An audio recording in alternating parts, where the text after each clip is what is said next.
नमस्कार जी। नमस्कार। क्या नाम है जी आपका? प्रभालोमी। बहन जी कहाँ से हैं आप? उत्तराखंड बागेश्वर डिस्ट्रिक्ट से। संत रामपाल जी महाराज से नाम दीक्षा आपने कब ली? 26 मई 2013 को। संत रामपाल जी महाराज से नाम दीक्षा लेने से पहले आप क्या भक्ति साधनाएं किया करती थी? सभी भक्ति साधना किया करते, जैसे पूजा पाठ, व्रत वगैरह किया करते थे। नवरात्रि के व्रत करते थे, जन्माष्टमी का व्रत करते थे। सभी किस्म की भक्ति किया करते थे। तो फिर क्या कारण बना कि आप संत रामपाल जी महाराज की शरण में आई? संत रामपाल जी महाराज जी की शरण में सबसे पहले मेरे पति आए। उन्होंने एक पुस्तक मिली थी उनको, वो पुस्तक लेके आए थे, तो उनके बाद उन्होंने नाम दीक्षा ली।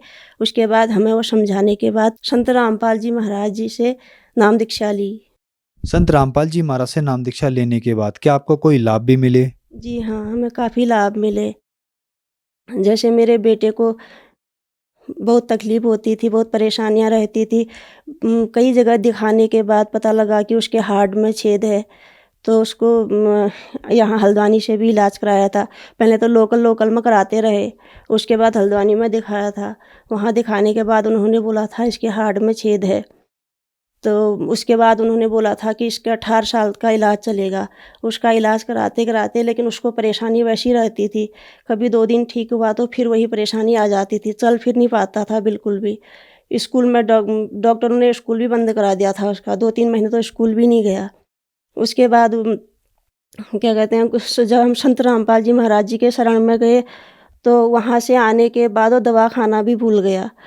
तब मालिक की दया से तब वो ठीक हुआ। डॉक्टर साहब ने बताया था, जब हमने उनको हल्द्वानी में दिखाया था, तो उन्होंने बताया था कि पहले इसका 18 साल का इलाज चलेगा। जब 18 साल के इलाज के बाद इसको फ़ायदा नहीं होगा तो फिर इसका ऑपरेशन करना पड़ेगा। तो हमने ये उनकी रिपोर्टें हैं। तो जब हम संत रामपाल जी महाराज की शरण में गए और बच्चे को नाम दिलाया, उसके बाद से आज तक कोई परेशानी नहीं आई। परमात्मा संत रामपाल जी महाराज की दया से आज तक कोई भी तकलीफ़ उन्हें नहीं हुई। आज करीब 23 साल का हो गया है, अभी तक कोई भी परेशानी उनमें नहीं है। संत रामपाल जी महाराज जी की कृपा से आज हम बहुत खुश हैं और कोई परेशानी नहीं है। दूसरा लाभ, मुझे मेरी बेटी को बहुत तकलीफ़ थी, इसकी सांस की प्रॉब्लम थी। परमात्मा की दया से वो अभी ठीक हुई। जब हमें इसको दिखाया था डॉक्टरों को, लड़की को, तो तब क्या कहते, डॉक्टर ने बताया था कि ये नहीं बचेगी, आप कहीं भी दिखा लो, कुछ भी कर लो, ये नहीं बच पाएगी। तो उसके बाद हमने भी इस पर आशा छोड़ दी थी। तो संत रामपाल जी महाराज जी की शरण में जाने के बाद ये ठीक होगी। तीसरा, मेरे पति शराब पीते थे, सब नशीली पदार्थ खाते थे। मालिक की दया से वो भी छूट गया। चौथा, मुझे 1 आध साल पहले की बात है, मेरी बहुत ही ज़्यादा हालत ख़राब हो गई। मुझे ऐसा दर्द होता था कि मैं सहन नहीं कर पाती थी।